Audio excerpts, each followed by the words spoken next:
You can't skip day 2. Anytime we start a new adventure, whether that's a workout, a diet, an art class, an educational program, or a fellowship, there's always initial excitement. There's anticipation. Hopes and dreams, goals and ideals, new people, new places, new breath. It's overwhelmingly exciting. We show up for our first day eager. It's both everything we hoped it would be, and more than we may have bargained for at the same time. Our first day is over. We feel both a mixture of accomplishment and doubt, overwhelmed, maybe we unintentionally bit off more than we could digest, not sure we're ready for day 2. We're sore physically, mentally, from exercising new muscles, we're exhausted, we are discouraged. But we have a decision to make.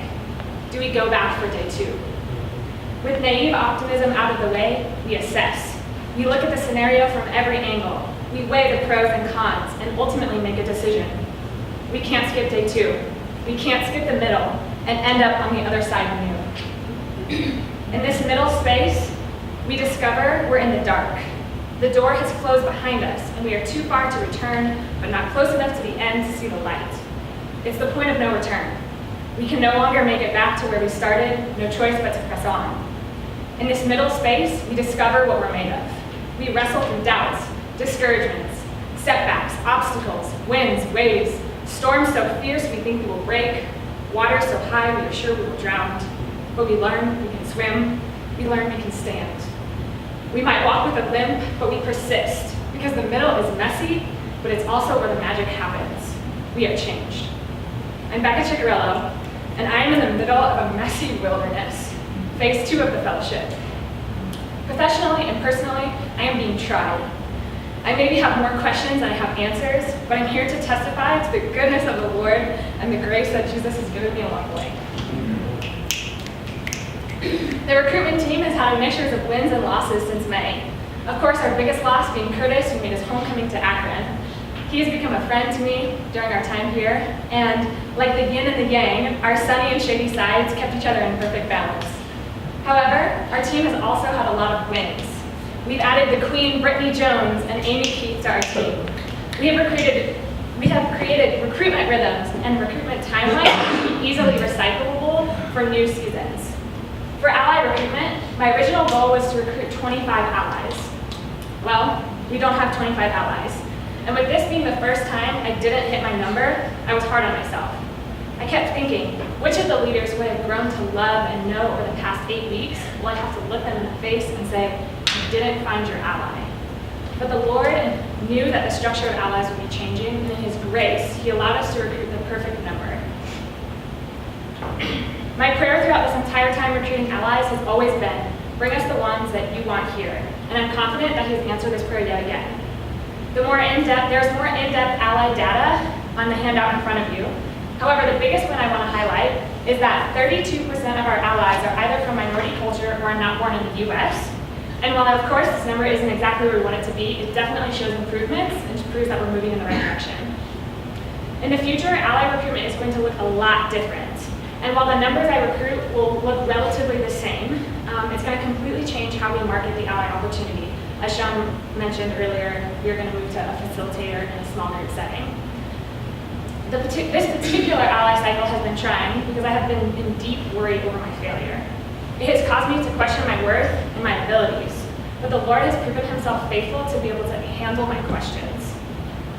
Though I still struggle with self-doubt and feeling small, He has brought me to a better understanding of myself, and He is the only one I can thank for sustaining me through this period. It brings me so much joy to see others using their stories for good. Managing and caring for our ambassadors is my favorite part of my role, and it is so incredibly life-giving to me. Each time I watch an ambassador sit in front of a guest or stand in front of a crowd and courageously share, I get tears in my eyes because I feel so unworthy and so blessed to get to work with them. Taking control of their stories on their own behalf is so important for their healing process and the process of rising strong, and I love having the opportunity to coordinate a platform for them. And I believe that if we as an organization desire to replicate what takes place here, the tangible impact on individual lives is crucial.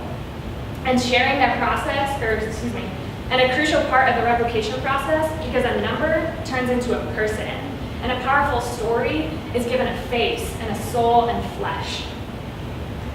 Ambassadors, people who hear the ambassador stories, they walk away different. And ambassadors are dignified in the process because they're given a chance to share their own story exactly how they want to tell it.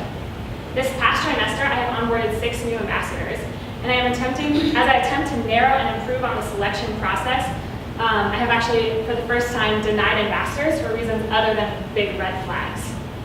Over the next few weeks, I am focusing on improving the training process for this program. And while the program works as it is, it could be so much better, and much of this hinges on their training. So the new training will focus heavily on storytelling while appropriately balancing some of this program.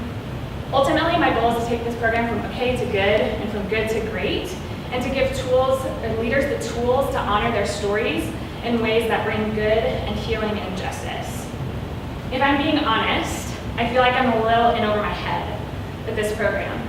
It's easy for me to focus on the reasons I'm not qualified and that I don't have the necessary skills that I want to give them. However, I'm seeking out these skills, as you'll see in my handout, and I can confidently stand here and say that these ambassadors have been a part of God's grace to me in this difficult time as they inspire me and encourage me to dive deep into my own story. It has been just as difficult to show up for phase 2, not only for my professional work, but also for my personal development. Most of you know that a theme since I began the fellowship has been vulnerability. And that's because my tendency when things are hard and shame runs deep is to run. I have never been a fighter. And these past few months, it has taken every ounce of energy in me to press into this community and this experience when every tape in my head is telling me to go. My presence here is a testimony to the Lord's faithfulness and his strength in spite of my weakness. And this difficult space of being too far back to turn around and still so far to go has proven to me that the effects of this community will heal if I can persevere to see it through. While my mental health has also struggled, my physical health took a toll too. I found myself in a place of trying to balance life, and it felt like I was daily losing this balance. I was sitting in a space of darkness, doubting my gifts, doubting my space, and wrestling with the question, do I even matter here? But the Lord has given me the gift of learning self-compassion and accepting experiences with difficulties with kindness to myself rather than self-condemnation, and I'm learning to be a better inner ally than an enemy. In this space, and while hearing the Lord's voice is typically a norm for me, his silence has been deafening. Usually when I can't hear his voice, I tend to doubt his nearness, but he has been faithful to me to be overwhelmed with his presence, even when I can't hear his voice. He has reminded me over and over again that when I go to the depths of the earth, even there he is with me.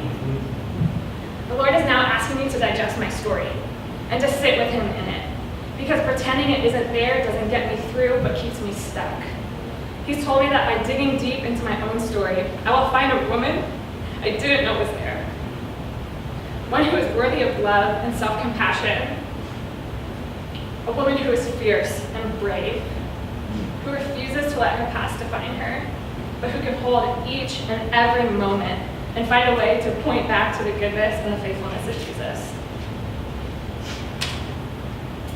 Brene Brown describes a wilderness as what it feels like when we stand on our own in a place of uncertainty, vulnerability, and potential failure.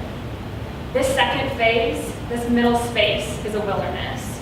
But I would say that it's also the space that the Lord takes us when he wants to show us more of who we are and what we have in us, as well as who he's always been. In this middle space, we discover we have a little fight left in us because the one who's fighting for us.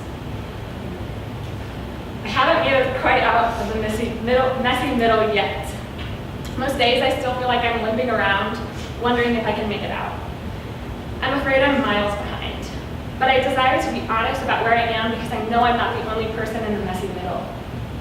And because to tell a different story, to minimize, to negate, would be to deny God the glory of the season that I'm in. We can't skip the middle and end up on the other side new. When storms are so fierce, we think we will drown. When storms are so fierce, we think we will break. Water so high, we think we will drown. We learn we can swim. We learn we can stand. We might walk with a limp, but we persist. Because the middle is messy, but it's also where the magic happens. we are changed. So now